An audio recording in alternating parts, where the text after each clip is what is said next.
In the name of Jesus. Amen. In the mighty name of Jesus. Amen. Our Father, our good God, everlasting Father, who was, and is to come, the very Almighty. We appreciate you.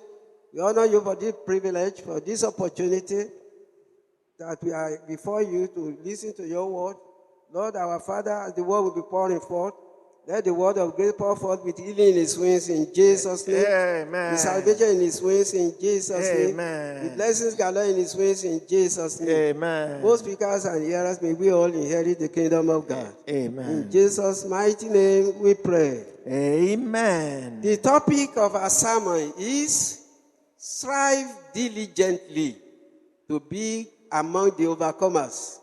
Àkọlé ìwàásù wa ni ṣàápọn gidigidi láti wà lára àwọn aṣẹ́gun. Strive diligently to be among the overcomers. Ṣàápọn gidigidi láti wà lára àwọn aṣẹ́gun. Who is an overcomer? Tá a tilẹ̀ ní aṣẹ́gun. An overcomer is that one who accepts Christ as his Lord and Savior.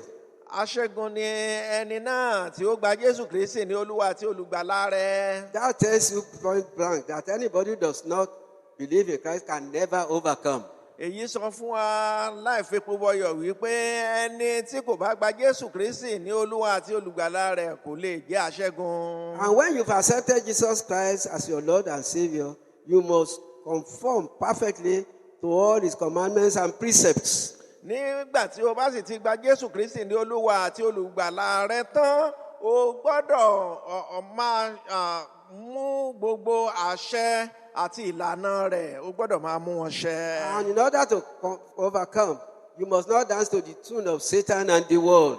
Kí o sì bá lè jẹ́ aṣẹ́gun, o gbọ́dọ̀ máa ṣe ìṣe ayé tàbí ti èṣù. You must keep Satan, sin, and the world at arm's length. O gbọ́dọ̀ takété sí ẹ̀ṣẹ̀ èṣù àti ayé. In Jesus' name, you will accept Jesus Christ into your life and you will obey him to the letter.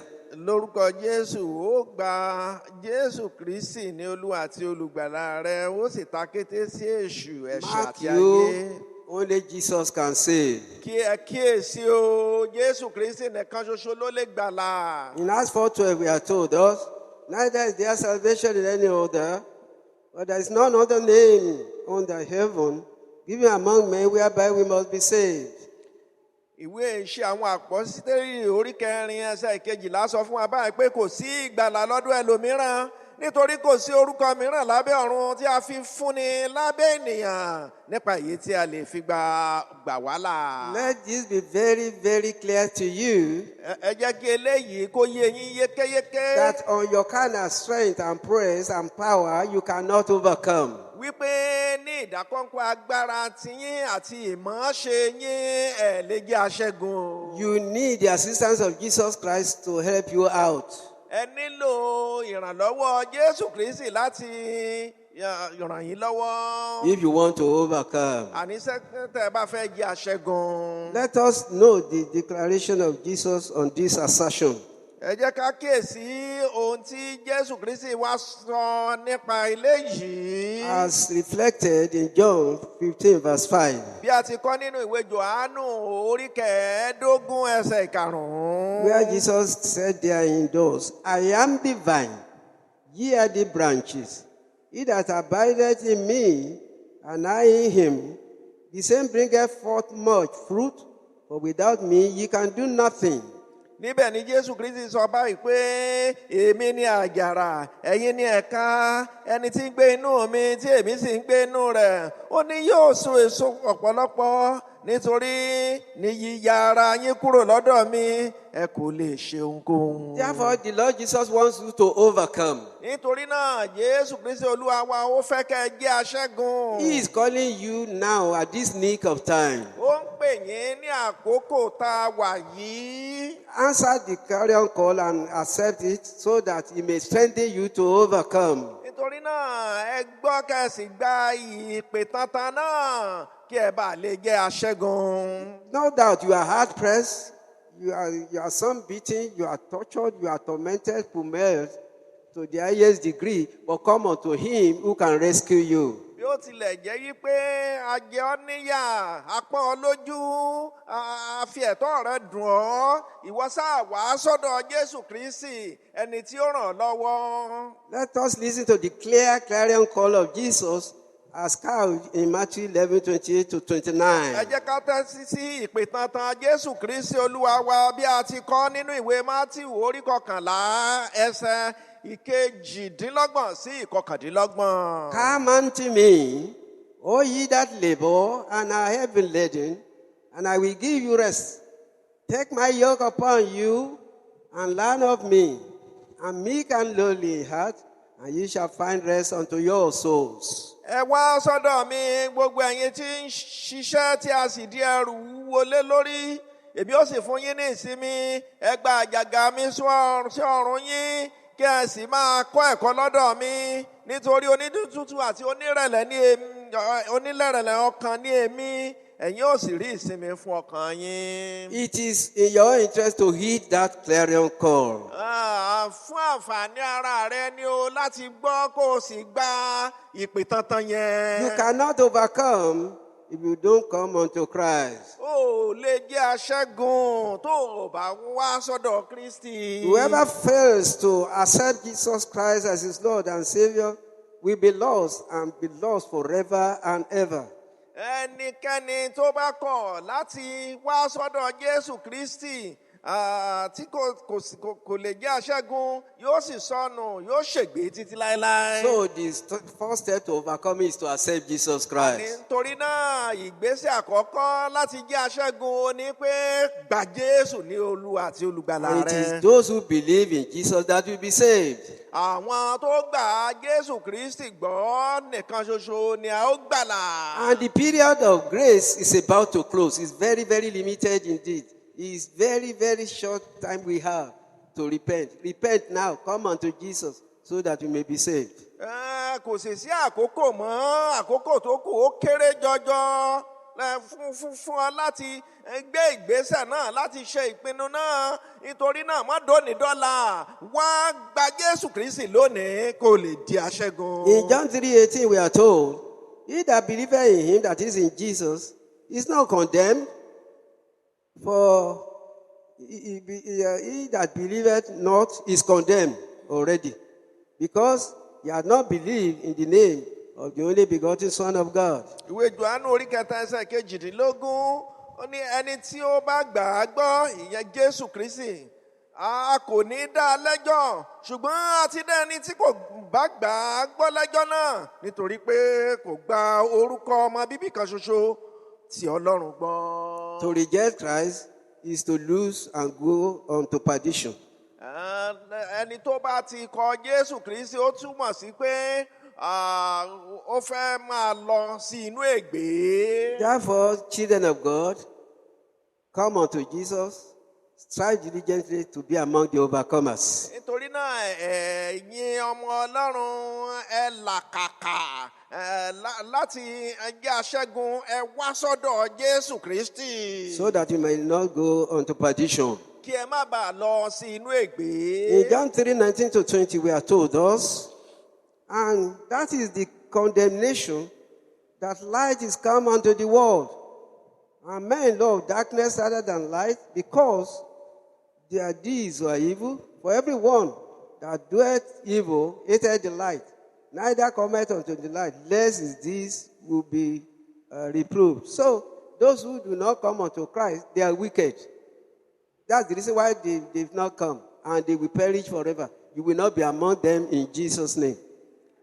Ìwé Jòhánù orí 3 ẹsẹ̀ 19 sí 20 ní èyí ni ìdájọ́ náà, pé ìmọ́lẹ̀ wá sí ayé, àwọn ènìyàn sì fẹ́ràn òkùnkùn ju ìmọ́lẹ̀ lọ, nítorí pé ṣe wọ́n burú. Nítorí olúkúlùkù ẹni tí ó bá hùwà búburú ní kórìíra ìmọ́lẹ̀, kì í sì wá sí ìmọ́lẹ̀. And in order to overcome, you must not pursue it leisurely. Strive with all the energies you can muster to win the race. Tí o bá sì fẹ́ á jẹ́ aṣẹ́gun, o lè ṣe ní gbẹ̀ǹdẹ́kẹ̀. O gbọ́dọ̀ tiraka kó ṣápọn rẹ̀ kí o lè jẹ́ aṣẹ́gun. When people ask you to come unto the Lord, to worship. They are inviting you to salvation so that you may receive salvation, so that you may overcome. Because the Lord that can empower you. If you don't come, how can you get the empowerment? Nígbà tí àwọn ènìyàn tí ọmọ Ọlọ́run tí wọ́n bá ń pè ọ́ wípé wá jọ́sìn wọ́n rọ̀ ọ́ wípé kó o wá gba ìgbàlà nìyẹn kó o bá lè jẹ́ aṣẹ́gun nítorí tó o bá wá níbo ló ti rí agbára àti okun láti di aṣẹ́gun. In Matthew 11-12, we are told us, and from the days of John the Baptist until now, the kingdom of God suffered violence, and the violence take it by force. Nínú ìwé Matthew orí 11 ẹsẹ̀ 12 láti sọ fún wa báyìí pé láti ìgbà ọjọ́ Jòhánù Bátísì wá títí di ìsinsìnyí ní ìjọba ọ̀run ti di àfagbára wọ̀ àwọn alágbára ló sì ń fi ipá gbà. Therefore strive, woman, strive, man, to diligently win this race that is set before you. Nítorí náà ìwọ náà sa ipá rẹ sa agbára kí ìwọ náà kó bá lè jẹ́ aṣẹ́gun. You must obey the Lord to the letter. O gbọ́dọ̀ gbọ́ràn sí Olúwa lẹ́nu kínníkínní. That jot of sin will rule you out of the kingdom of God. Sórí ẹ̀ṣẹ̀ kíhún yẹn ó ní yóò mú ọ pàdánù ìjọba Ọlọ́run. That small painting of the face has robbed you out of the kingdom of God. Sórí ètè tó ń kún ojú tó ń kún yẹn náà bó ti kò ti jọ lójú yẹn òun náà ni yóò mú ọ tó fi pàdánù ìjọba. That mingling with the world, has said you have not overcome. Sórí dídarapọ̀ mọ́ ayé yẹn òun náà ni ó ti tó láti mú ọ kó pàdánù ìjọba ọ̀run. If you know the number of people that are perishing by the second, you will not lie down, there just doing what you like. You will want to strive so that you may win. Because millions perish per second. Tí o bá mọ adúrú àwọn ènìyàn tó jẹ́ pé wọ́n ń kọjá lọ sí inú ègbé láti ìṣẹ́jú akàn dé ìṣẹ́jú akàn, o kàn ní jókòó tẹ́tẹ́rẹ́ bẹ́ẹ̀ yẹn, ó sapá kí o bá lè wà lára àwọn aṣẹ́gun ni. So there are many people, when they are in the house of the Lord, they look sanctimonious, very pious, very gentle, But when they get out, they become stormy petrels. They do whatever they like. I tell you, whether in the church or outside of the church or in the confines of your room, the Lord is watching you. So you are not hidden from Him. So be good at all times. Obey Him to the letter at all times. Ọ̀pọ̀lọpọ̀ ló jẹ́ pé wọ́n ń wá sí ilé ìjọsìn lóòótọ́ tí wọ́n bá ti débẹ̀ wọ́n ó máa ṣe jẹ́jẹ́ wọ́n ó máa ṣe nǹkan mímọ́ ṣùgbọ́n jẹ́ kí wọ́n ó dé ta ìka kan ò ní wọ̀ wọ́n dì mọ́ ṣùgbọ́n mo sọ fún yín o kọ̀rọ̀ ò rí bẹ́ẹ̀ rárá bó ṣe jẹ́ mímọ́ nígbà tó ń ṣe jẹ́jẹ́ nígbà tó wà nídìí Ọlọ́run nígbà tó bá dé ta bẹ́ẹ̀ náà ló yẹ kó máa ṣe. Let's see the advice we are giving in Philippians 2:12 concerning this. Ẹ jẹ́ ká wo ìmọ̀ràn tá a dá wa nínú ìwé sí àwọn ará Fílípì orí kejì ẹsẹ̀ ìkejìlá nípa ilé yìí. Wherefore, my beloved, as you have always obeyed, not as in my presence only, but much more in my absence, work out your own salvation with fear and trembling. Ó ní nítorí náà ẹ̀yin olùfẹ́ mi gẹ́gẹ́ bí ẹ̀yin ti ń gbọ́ràn nígbà gbogbo kì í ṣe nígbà tí mo wà lọ́dọ̀ yín nìkan ṣùgbọ́n pàápàá ní ìsinsìnyí tí èmi kò sí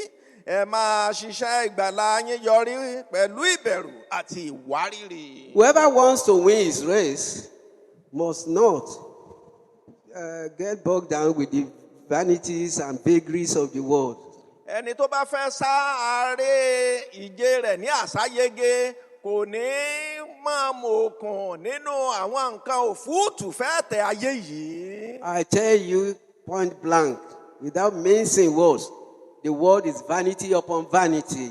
Mo sọ lótìítọ́ fún yín láì fepo bọyọ̀ wípé ayé yìí asán nínú asán. You listening to me, raise your hand. Raise your hand. Grasp the wind. Grasp the wind. Grasp the wind. Have you grasped it? That's the word for you. So if you get bogged down with things of the world, these inanities of the world, these vagaries of the world, these bogus things of the world, you will lose out. So seek the substance. The substance is with the Lord Jesus Christ. Nítorí náà bí ó ti jẹ́ pé òfìfo lèèyàn dì mú nígbà tó bá ń di afẹ́fẹ́ mú, bẹ́ẹ̀ ni nígbà tí o bá ń lé ayé òfìfo ni yóò já sí lẹ́yìn ọ̀rẹ́ yẹn. Nítorí náà má lé ayé kiri mọ́, wá Jésù Kristi nísinsìnyí kò sì dì í mú. In Matthew 6:31-33 we are advised thus, therefore take no thought saying, what shall we eat? Or what shall we drink? Or wherewithal shall we be clothed? For all these things do the Gentiles seek. For your heavenly Father knoweth that ye have need of these things. But seek ye first the kingdom of God and his righteousness, and all these things shall be added unto you. Ìwé Matthew orí kẹfà ẹsẹ̀ ìkọkànlélọ́gbọ̀n sí ìkẹtàlélọ́gbọ̀n sọ báyìí pé nítorí náà ẹ má ṣe àníyàn wípé kí ni a ó jẹ tàbí kí ni a ó mu tàbí aṣọ wo ni a ó fi wọ̀ wá, nítorí gbogbo nǹkan wọ̀nyí ni àwọn kèfèrí ń wá kiri. Nítorí bàbá yín tí ń bẹ ní ọ̀run ó mọ̀ pé ẹ̀yin kò lè ṣe aláìnílò gbogbo nǹkan wọ̀nyí, ṣùgbọ́n ẹ tètè máa wá ìjọba Ọlọ́run náà àti òdodo rẹ̀, gbogbo nǹkan wọ̀nyí ni a sì fi kún fún yín. If you seek the world, you will inherit nothing, because the world is passing away. It's just like a meteor that flashes in the horizon and in the next second is seen no more. That's what the world is like. This world will soon go away into the limbo of forgotten things. But if you anchor after the world, instead of seeking for eternal values, you will perish and pass away with the world. That will not be your portion. That will not be my portion. In Jesus' name. Amen. Ẹ má lé ayé kiri mọ́. Béèyàn bá lé ayé kiri, olúwa rẹ̀ ò lè ṣe kó má pòfo. Bí ìgbà téèyàn bá ń lé òjìji káàkiri ni. Ṣé òjìji ṣe é dìmú, tó ṣe é gbámú, kò ṣeé ṣe. Nítorí náà kàkà kẹ́ ẹ máa lé òjìji kiri, ẹ wá Jésù Kristi nísinsìnyí. In Colossians 3:1-4, we are advised us, if ye then be risen with Christ, seek ye those things which are above, where Christ is seated on the right hand of God. Set your affection on things above, not on the things on the earth. For ye are dead, and your life is hid with Christ in God. When Christ, who is our life, shall appear, then shall ye also appear with him in glory. Nínú ìwé Kólósè orí kẹta ẹsẹ̀ ìkíní sí ìkẹrin láti sọ báyìí fún wa pé bí a bá ti jí yín dìde pẹ̀lú Kristi, ẹ máa ṣàfẹ́rí àwọn nǹkan tí ń bẹ lókè níbi tí Kristi wà, tí ó jókòó lọ́wọ́ ọ̀tún Ọlọ́run. Ẹ máa ronú àti ń bẹ lókè, kì í ṣe àwọn nǹkan tí ń bẹ ní ayé, nítorí ẹ̀yin fi ìyè yín pamọ́ pẹ̀lú Kristi nínú Ọlọ́run. Nígbà tí Kristi ẹni tí ó jẹ́ ìyè náà yóò farahàn, nígbà náà ni ẹ̀yin náà yóò farahàn pẹ̀lú rẹ̀. Therefore, children of God, Torí náà ẹ̀yin ọmọ Ọlọ́run, you want to overcome, bí ẹ bá fẹ́ jẹ́ aṣẹ́gun, you must steer clear of sin. ẹ gbọ́dọ̀ takété pátápátá sí ẹ̀ṣẹ̀. In Jesus' name, you will steer clear of sin. I too will steer clear of sin. Lórúkọ Jésù, ẹ takété sí ẹ̀ṣẹ̀. That jot of sin that you are glued onto will rob you of the kingdom of God. Ṣé rí ẹ̀ṣẹ̀ kékeré yẹn bó ti mọ yẹn, òun náà ni yóò mú ènìyàn kó kùnà ìjọba Ọlọ́run. If you are in sin, you cannot overcome. Ẹni tó bá wà nínú ẹ̀ṣẹ̀ kò lè jẹ́ aṣẹ́gun. If you are with the world and you are reveling in it, you cannot overcome. Bó bá wà nínú ayé, ò lè wà pẹ̀lú Kristi. You are a liar. You are a liar. You cannot overcome. Ìwọ tó jẹ́ òpùrọ́, mo sọ fún ò lè jẹ́ aṣẹ́gun. You are a fornicator. You cannot overcome. Man's inhumanity to man is your stock in trade. You cannot overcome. Ìwọ tó jẹ́ pé ó ti jàrábà ọkàn rẹ kó o máa hùwà ibi sí ọmọlàkejì rẹ, kó o lè jẹ́ aṣẹ́gun. Therefore, if you want to win, steer clear of sin. Tí o bá fẹ́ jẹ́ aṣẹ́gun nígbà náà, kò sá pátápátá fún ẹ̀ṣẹ̀. In Colossians 3:5-6, we are told us, mortify therefore your members which are upon the earth, fornication, uncleanness, inordinate affection, evil concupiscence, and covetousness, which is idolatry, for which things sake the wrath of God cometh on the children of disobedience. Ìwé Kólósè orí kẹta ẹsẹ̀ karùn-ún sí ìkẹfà ó ní nítorí náà ẹ máa pa ẹ̀yà ara yín tí ń bẹ ní ayé run, àgbèrè, ìwà èérí, ìfẹ́kúfẹ̀ẹ́, ìfẹ́ búburú àti ojú kòkòrò tí í ṣe ìbọ̀rìṣà, nítorí ohun tí ìbínú Ọlọ́run fi ń bọ̀ wá sórí àwọn ọmọ aláìgbọràn. We have a short time more to go home. Àkókò kúkúrú ló kù fún wa ká tó lọ ilé. We children of God, we are already coasting home to paradise. Àwa tá a jẹ́ ọmọ Ọlọ́run a ti súnmọ́ bèbè paradíṣe. So don't befriend the world. Nítorí náà ẹ má ṣe jẹ́ ọ̀rẹ́ ayé. Because you befriend the world, you will pass away with the world that is passing away. Nítorí ẹni tó jẹ́ ọ̀rẹ́ ayé yóò bá ayé tó ń kọjá lọ yìí yóò bá kọjá lọ. You know you are the 0 hour of the end of the age. Ǹjẹ́ ẹ jẹ́ mọ̀ wípé a ti wà ní wákàtí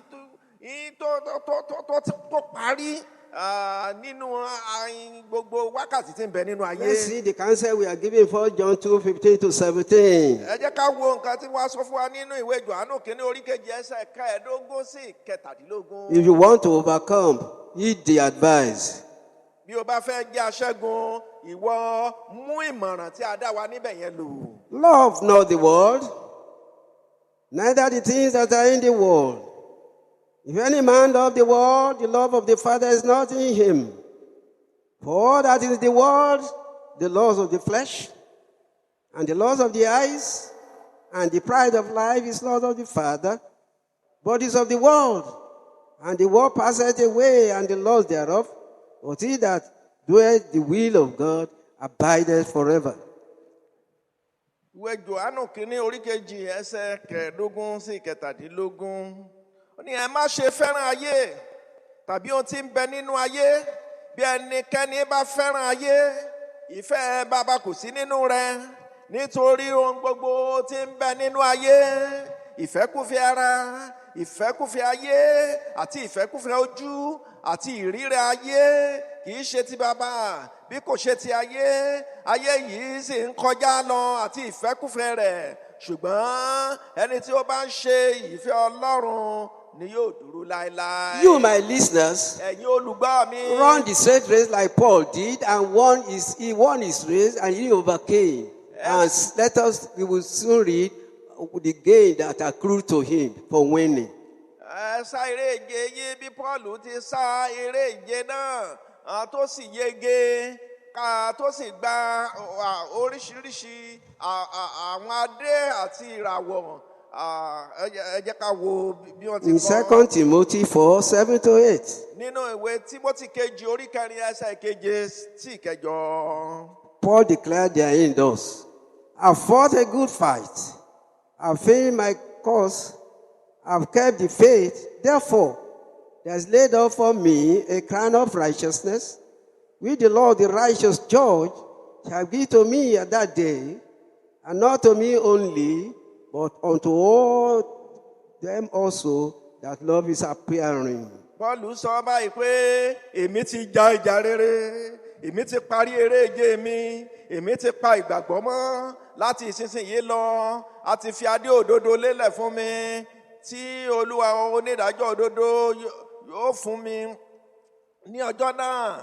Kì í sì ṣe kìkì èmi nìkan, ṣùgbọ́n fún gbogbo àwọn tí ó fẹ́ràn ìfarahàn rẹ̀ pẹ̀lú. Therefore, children of God, Orí náà ẹ̀yin ọmọ Ọlọ́run. strive diligently to be among the overcomers. Ẹ làkàkà láti wà láàrin àwọn aṣẹ́gun. Those who overcome will earn eternal life, and the Lord Jesus will be their God, and they will also be his sons.